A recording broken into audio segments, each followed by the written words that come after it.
Hi, Dr. Saxena here, and I've been asked multiple times with most of the people surrounding, even the doctors, they started asking about which vaccine to take and what are the precautions, and we started talking about what are the do's and don'ts we need to take before.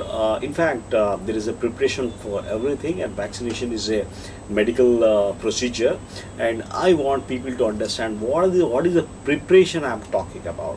What exactly is this preparation? I just term this as a vaccination support, and what you are supposed to do is a week prior and a week later to vaccination, you are supposed to do this. The idea here is quite simple, to see that the vaccine is safe and effective at the forefront, and we are in we have to tame this pandemic at any cost, and if see we if we accomplish this, we should be able to achieve that herd immunity and return to a familiar way of living as quickly as possible.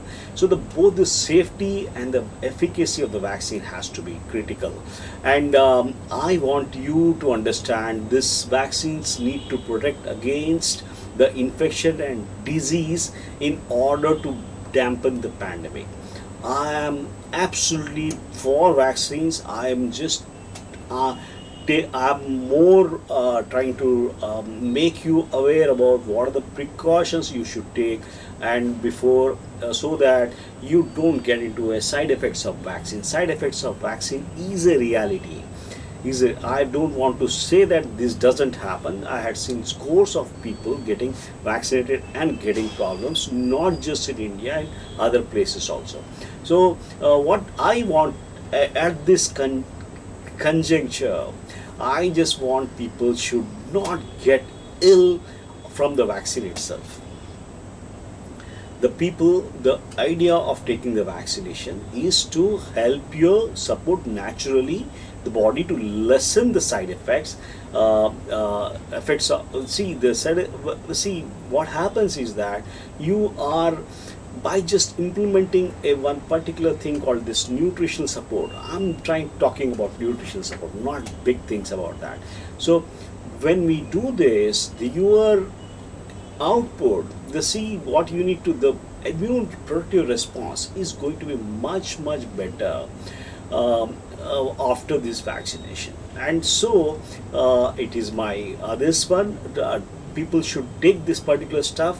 What I try to add, which is different from the other protocol, is i'm trying to build up I'm trying to build up that immune support, as well as trying to work with the nutritional support, and sometimes I try to work on the detoxification also. Detoxification, the main idea of this particular thing is immune modulation, both pre and post vaccination. See what is required is, for the vaccination to be successful, it has to lead a strong effective immune reaction while also having a high safety profile. Since various factors, right from the age, the higher the age, the people, they are not able to create that robust immunity. There are multiple reasons why this is immune response is lacking. It starts from the diet, it starts from your age, it starts from your microbiome, what exactly, and it starts from your toxicity. I have seen people having some things like fatty liver, having some high this particular stuff. They are not faring so well after this particular stuff. So we need to create that this various factors are which can weaken the immune system. So we need to do some kind of we have to work it out. We have to create that microbiome. We have to create that nutritional support, and so what happens is that once we have done that, things are much easier. You will not get into any major complications. I believe me. What exactly I want to put across is, yes, I've been talking about something like taking a dose of vitamin C, trying to do take something like vitamin D and all that, trying to work with some kind of stuffs. So the people should understand that yes, we are going through a medical procedure where a consent is required, and this is not just any kind of other something like vaccination also is a medical procedure. See, you need to understand what are the types of vaccination. What are the types? You have got killed vaccine, you have got a live vaccine, you have got, you know about what I am talking about. So the thing is, when we have non-live vaccine component, it is basically the inactivated, like for example, inactivated polio vaccine, or it has got something like acellular pertussis, which is a component of DPT, or you have got some recombinant proteins, or you have got some polysaccharides and all that, or you have something like tannous toxide, which has got formaldehyde inactivated proteins. So these non-live vaccines do not produce as strong as immune response as the live vaccines. Live vaccines are usually called something like MMR. We still give something like live oral polio vaccine here. They produce a very good immune response, but there are always things associated with that.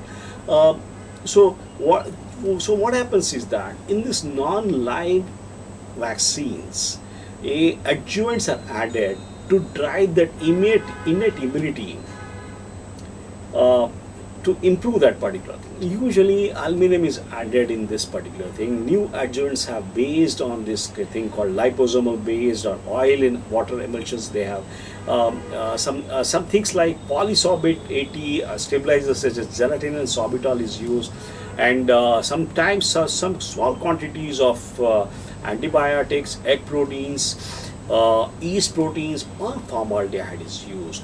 And so these are the scenarios which usually we are working on this when we work on this particular area. So coming down to this COVID vaccine, there are two vaccines which has got a new mRNA technology. They use mRNA, which is a messenger RNA that instructs our cells to make a spike protein found on the outside of the SARS-CoV-2 virus. The cells make the protein from the mRNA directions, but the mRNA never enters the nucleus of the cell where the DNA resides. So this newly made spike protein is displayed on the outside of the cell, which triggers an immune response to the SARS-CoV-2 virus. After 2 doses, both the vaccines appear to have strong immunogenic response. Additional ingredients which are used here are something like polyethylene glycol (PEG), which help the mRNA enter the cell. And the concern of this ingredient is a potential allergic reaction from the PEG antibodies from the previous exposure to the chemical. So, yes, much like a natural infection, these vaccines trigger an innate immune response that activates that adaptive immune response. So this creates a long-term immunological memory and protection for the cells. So what exactly I'm trying to put across is, for this to happen in a smooth way, we need some things as such here. There is much concern about immune response to vaccination can vary greatly between individuals. Your immune response can quite good. Other person, he's take the same vaccine, but he doesn't have mount that kind of response. So what are the factors here? One is the increased age. Is the primary factor associated with decreased response to vaccine. Number one. So the number two thing is, you have got a thing called microbiome. You have got an intestinal tract, and if you are not aware about this particular thing, in any kind of any chronic case or acute case, whatever things which we are working on in integrative medicine and all things, we are now trying to replenish through probiotics or prebiotics. We are trying to replenish the microbiome. We want this healthy bacteria, the bacteria and the things are there, they live in a symbiotic relation in the human intestinal tract, and which comprises the microbiome. So the people who has got less the microbiome is not well developed because of some reasons. They also are not able to get that kind of immune response after the vaccinations. There are some other things which is lack of sleep, you have got stress, you have got alcohol, smoking also plays its role in altered vaccine immunity. So we tell them not to smoke, not to take alcohol a week prior and after that, after a week later. This is not a rocket science.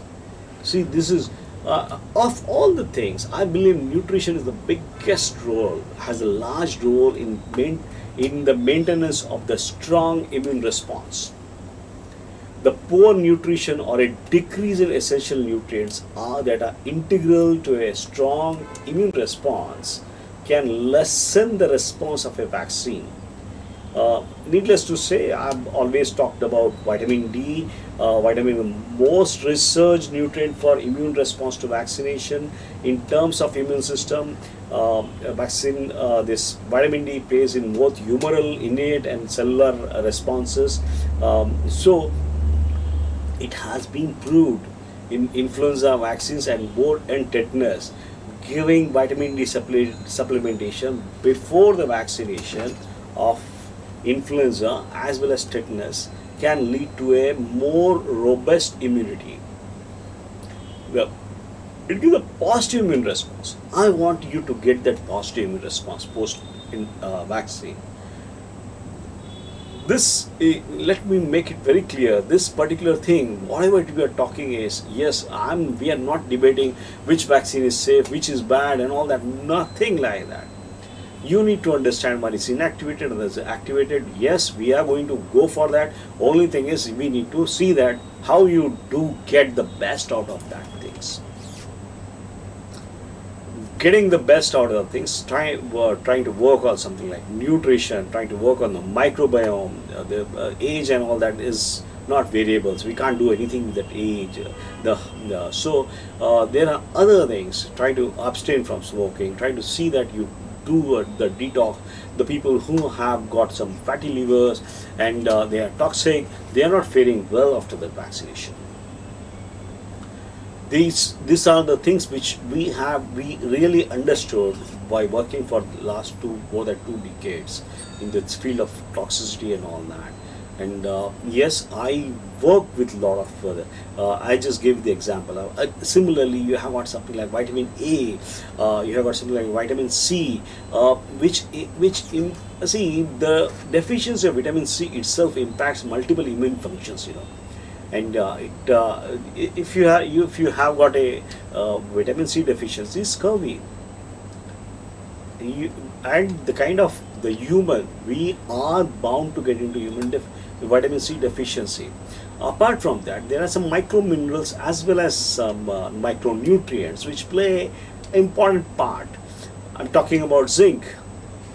This low zinc can negatively impact the function of lymphocytes, intercellular cytokine communications, and decrease the first line of innate immunity.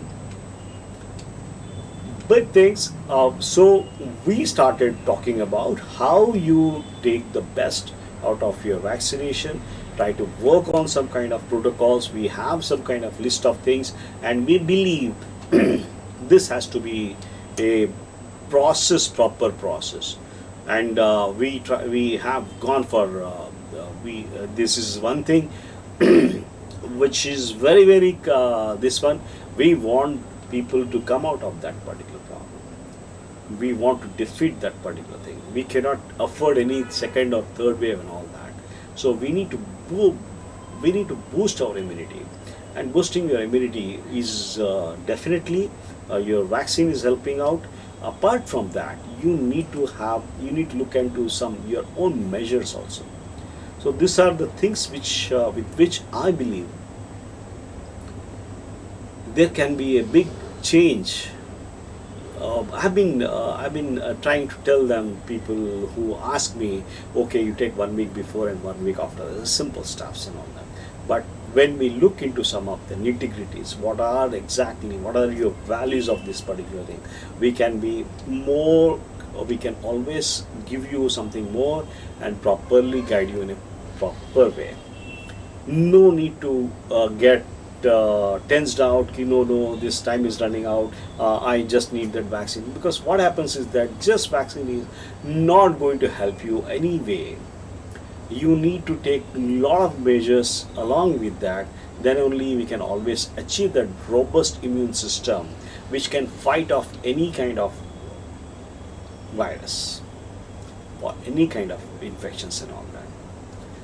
This is Dr. Praveen Saxena, and hope I make the things clear. You can always reach me by mail, or you can always reach me through this one. I can always answer any of the specific queries if you have got. I can always be of help.